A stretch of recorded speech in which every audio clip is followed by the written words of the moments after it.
সুপ্রিয় দর্শক আসসালামু আলাইকুম, কেমন আছেন আপনারা? নিশ্চয়ই ভালো আছেন। আজকের ভিডিওতে আপনাদের সবাইকে স্বাগত জানাচ্ছি। আজকে আমি আপনাদের সাথে শেয়ার করব গর্ভাবস্থায় নবম মাস বা শেষ মাস অথবা 36 সপ্তাহে একজন গর্ভবতী মা যে সকল ব্যথা কষ্ট ভোগ করেন এবং তার কিভাবে প্রিপারেশান নিতে হবে ডেলিভারির জন্য, সেটা নর্মাল ডেলিভারি হোক অথবা সিজার হোক, এবং সেই সাথে ডেলিভারির পরবর্তীতে আপনার করণীয় কাজ বা সমস্যা ইত্যাদি সব কিছু নিয়ে। তাহলে চলুন মূল ভিডিওতে যাওয়া যাক। বাই দ্য ওয়ে, মূল ভিডিওতে যাওয়ার আগে একটা কথা বলি, আমি আমার চ্যানেলে pregnancy related, specially normal delivery related অনেক ইম্পর্ট্যান্ট তথ্য ভিডিও আকারে শেয়ার করে থাকি। এই তথ্যগুলো আমার পার্সোনাল এক্সপেরিয়েন্স ও আমার ডক্টরের সাজেশন থেকে নেওয়া। তাই আমার চ্যানেলটিকে যদি একবার আপনারা ভিজিট করেন, তাহলে আপনারা আপনাদের প্রশ্নাতীত মনের অনেক প্রশ্নের উত্তর পেয়ে যেতে পারেন। আমন্ত্রণ জানাবো আমার চ্যানেলটিকে একবার ভিজিট করে দেখার জন্য। এবারে চলুন মূল আলোচনায় যাওয়া যাক। আমি শুরুতেই বলেছি আজকে আলোচনা করব গর্ভাবস্থায় নবম মাস অথবা শেষ মাস অথবা 36 সপ্তাহে একজন গর্ভবতী মা যে সকল ব্যথা কষ্টগুলো ভোগ করেন, যেসব লক্ষণ তার মধ্যে দেখা যায়, ডেলিভারির পূর্বে যে লক্ষণগুলো বেশি বেশি দেখবেন, এছাড়াও আপনার প্রস্তুতি, সেটা নর্মাল ডেলিভারি কিংবা সিজার যেটাই হোক না কেন, ডেলিভারির পরে সমস্যা সমাধান ইত্যাদি সব কিছু নিয়ে। চলুন এবারে মূল ভিডিওতে যাওয়া যাক। গর্ভাবস্থার নবম মাস মানে হলো 36 সপ্তাহ প্লাস শেষ মাস। কেননা দীর্ঘ 9টি মাস পরে এখন হচ্ছে আপনার ডেলিভারির সময়। যে কোনো সময় আপনার ডেলিভারি হয়ে যেতে পারে, সেটা নবম মাসের শুরুতে হতে পারে, মাঝামাঝিতেও হতে পারে, শেষেও হতে পারে।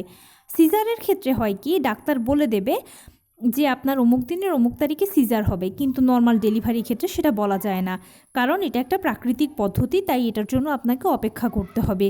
আপনি যখনই নবম মাসে পড়বেন বা 36 সপ্তাহে পড়বেন, তখন প্রথম কাজ হচ্ছে আপনার লাস্ট চেক আপটা করিয়ে নেওয়া।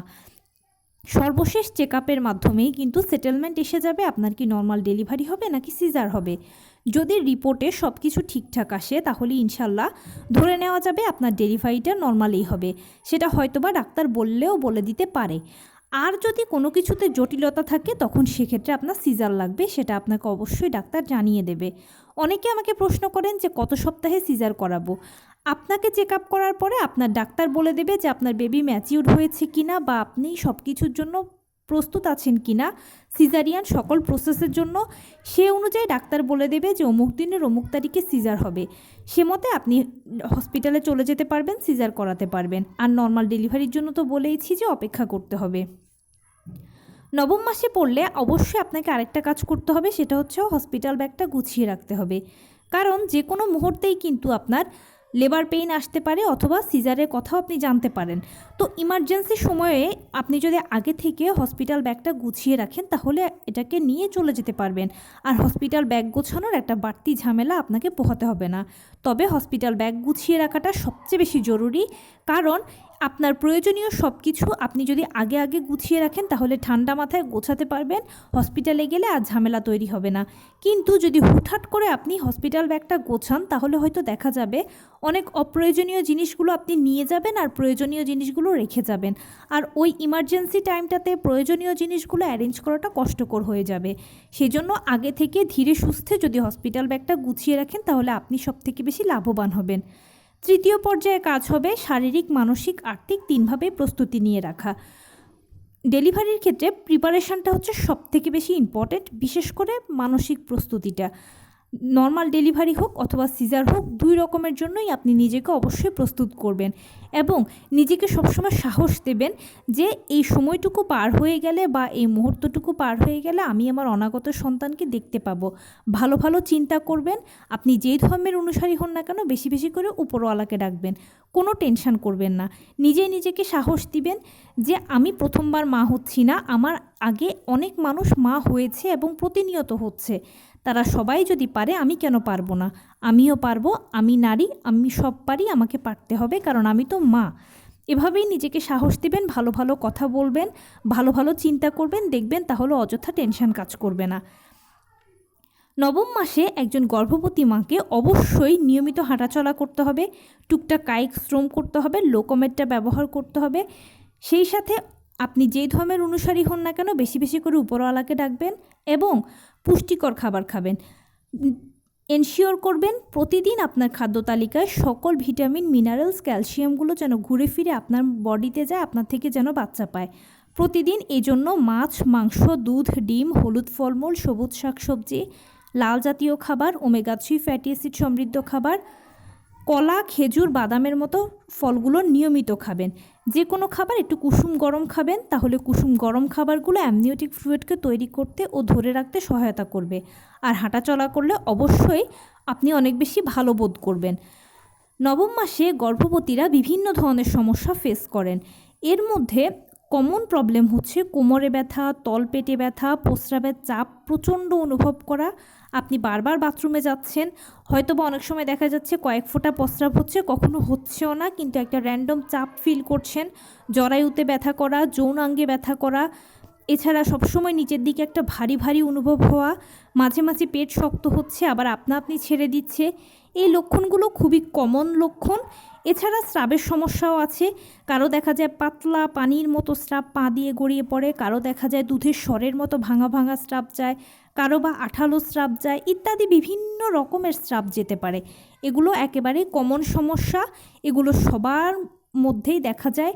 কেউ হয়তো কম দেখেন, কেউ হয়তো বেশি দেখেন, কিন্তু সবাই এই প্রবলেমগুলো ফেস করেনি। এগুলো নবম মাসে খুবই কমন সমস্যা। তাই নতুন মা হয়ে থাকলে এগুলো নিয়ে ঘাবড়াবেন না। তবে হ্যাঁ, এখানে একটা সতর্কতাও আছে। সতর্কতাটা হচ্ছে সবসময় যে এগুলো কমন সমস্যা বা স্বাভাবিক সমস্যা সেটা নয়। যখন সমস্যাগুলো অতিরিক্ত পর্যায়ে পৌঁছে যায়, যেমন আপনার কোমরে ব্যথা করছে, প্রচণ্ড কোমরে ব্যথা করছে, আপনি সহ্য করতে পারছেন না, তলপেটের ব্যথায় আপনি বসতেই পাচ্ছেন না, দাঁড়াতেই পাচ্ছেন না, প্রস্রাবের এত ঘন ঘন চাপ হচ্ছে যে আপনার হয়তো পেটিকোট বা পায়জামা ভিজে যাচ্ছে, এত স্রাব যাচ্ছে যে স্রাব যেতে যেতে হয়তো বা দেখা যাচ্ছে আপনি অস্থির হয়ে যাচ্ছেন, এত ঘন ঘন পেট শক্ত হচ্ছে, সেটা 24 ঘন্টায় 12 বার, 14 বার, 15 বার হচ্ছে, প্রচণ্ড জরায়ুতে ব্যথা, প্রচণ্ড যৌনাঙ্গে ব্যথা, আপনি সহ্য করতে পারছেন না। এই টাইপের যখন অসহ্য হয়ে যাবে কষ্ট ব্যথাগুলো, তখন অবশ্যই আপনি 1 সেকেন্ডও দেরি না করে আপনার যে রেগুলার ডাক্তার আছে তার সাথে যোগাযোগ করবেন। কারণ কি, মনে রাখবেন, স্বাভাবিক লক্ষণগুলো একজন গর্ভবতী মা সহ্য করতে পারে, কিন্তু যখন জিনিসগুলো অস্বাভাবিক হয়ে যায়, অসহ্য হয়ে যায়, তখন গর্ভবতী মা সহ্য করতে পারে না।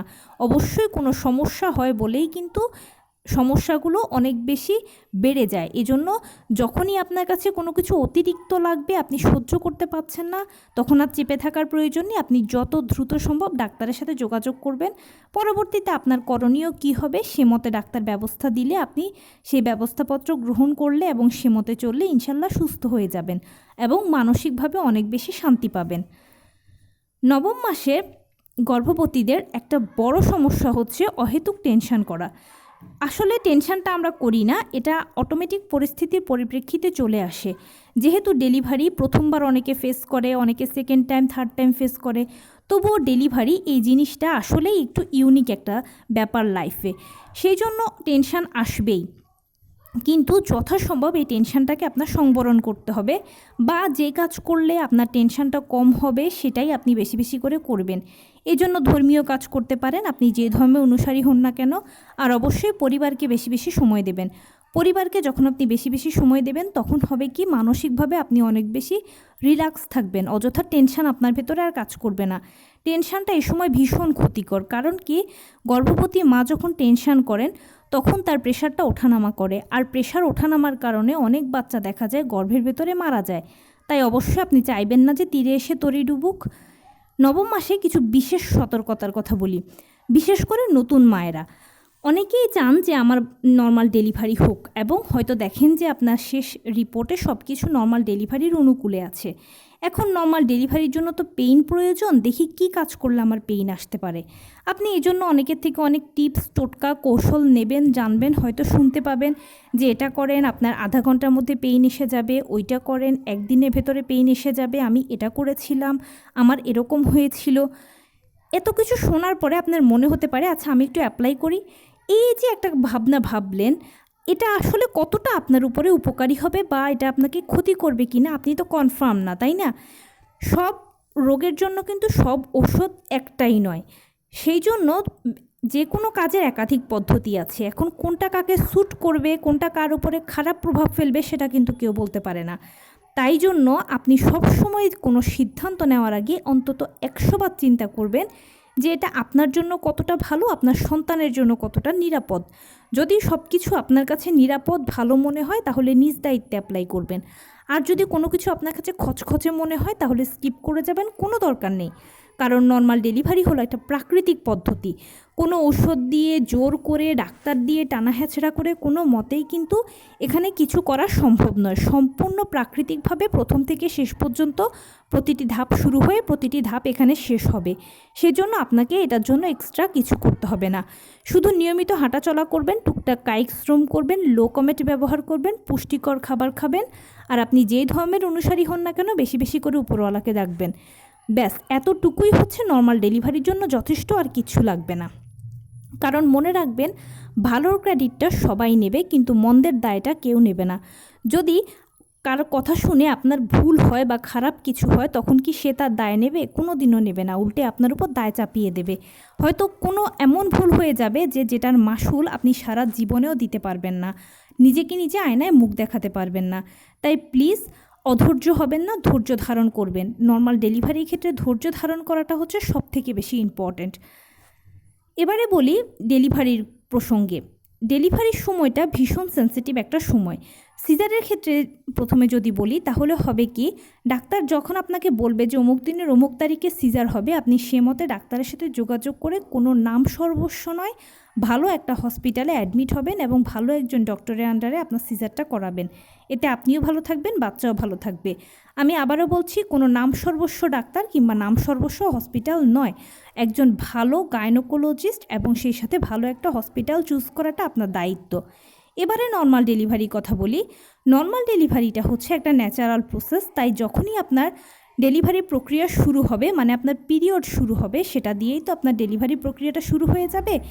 এরপরে আস্তে আস্তে আপনার পানি ভাঙবে দ্বিতীয় ধাপে, তৃতীয় ধাপে গিয়ে আপনার পেইন আসবে। যখনই পানিটা ভাঙবে তখনই আপনি আস্তে আস্তে হসপিটালে চলে যাবেন। এতে কি হবে, প্রথম থেকে শেষ পর্যন্ত আপনি ডাক্তারের অবজারভেশনে থাকতে পারলেন এবং ডাক্তাররাই পরবর্তীতে সব কিছু হ্যান্ডেল করবে। এটা নিয়ে আপনাকে আর কোনো টেনশন করতে হবে না। এখানে আরেকটা কথা যেটা না বললেই নয়, সেটা হচ্ছে যদি প্রথমবার মা হয়ে থাকেন তাহলে হয়তো বা ডেলিভারি পেইনটাকে ভয় পেতে পারেন, কিন্তু আমি নিশ্চিত করছি প্লিজ একদম ভয় পাবেন না। ডেলিভারি পেইনটা একেবারে অসহ্য কিছু না, এটা সহ্য করার মতো বিধায় কিন্তু হাজার হাজার লাখ লাখ মা এই পেইনটাকে সহ্য করে প্রতিদিন হাজার হাজার লাখ লাখ সন্তানকে দুনিয়াতে আনছে। তাই ভয় পাবেন না, আপনি এটা সহ্য করতে পারবেন। হয়তোবা শুনে থাকবেন অনেকে বলবে যে এটা অসহ্য ব্যথা, অসহ্য যন্ত্রণা। একদম নয়। কারণ সমাজে কিছু মানুষ আছে যারা অরিজিনাল কথা বলে, কিছু মানুষ আছে যারা অতিরঞ্জিত করে।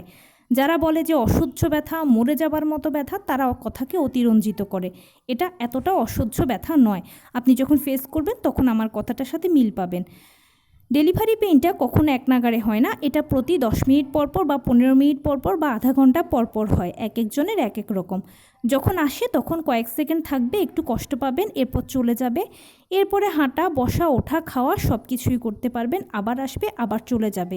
এভাবে করেই পেইনটা হতে থাকবে। নর্মাল ডেলিভারি ক্ষেত্রে হয় কি, অনেকের সেলাইয়ের প্রয়োজন হয়।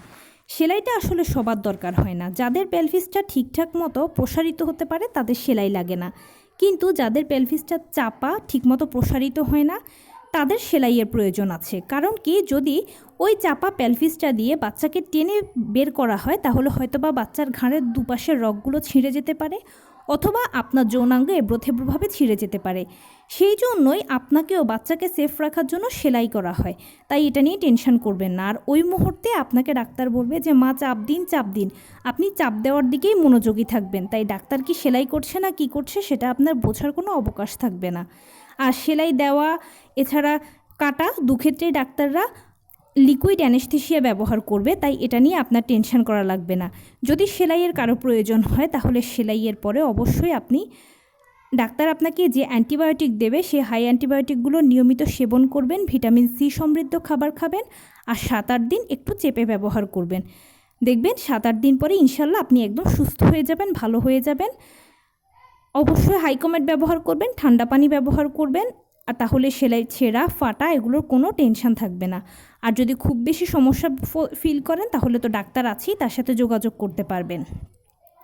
নর্মাল ডেলিভারি বলুন বা সিজার বলুন, দুক্ষেত্রেই ডেলিভারি হয়ে যাওয়ার পরে মায়েদেরকে অবশ্যই আগের মতোই নিয়মিত হাঁটাচলা করা উচিত, টুকটাক কায়িক শ্রম করা উচিত এবং সেই সঙ্গে পুষ্টিকর খাবার খাওয়া উচিত। এতে মায়েরা দ্রুত রিকভার করতে পারবেন এবং পুষ্টিকর খাবার খেলে বাচ্চাও ভালো দুধ পাবে।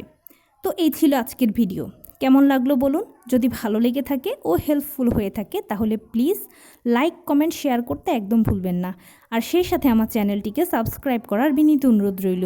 পাশে থাকা বেল আইকনটি ক্লিক করে দেবেন যেন আমি ভিডিও আপলোড করার সাথে সাথে আপনারা নোটিফিকেশান পেয়ে যান।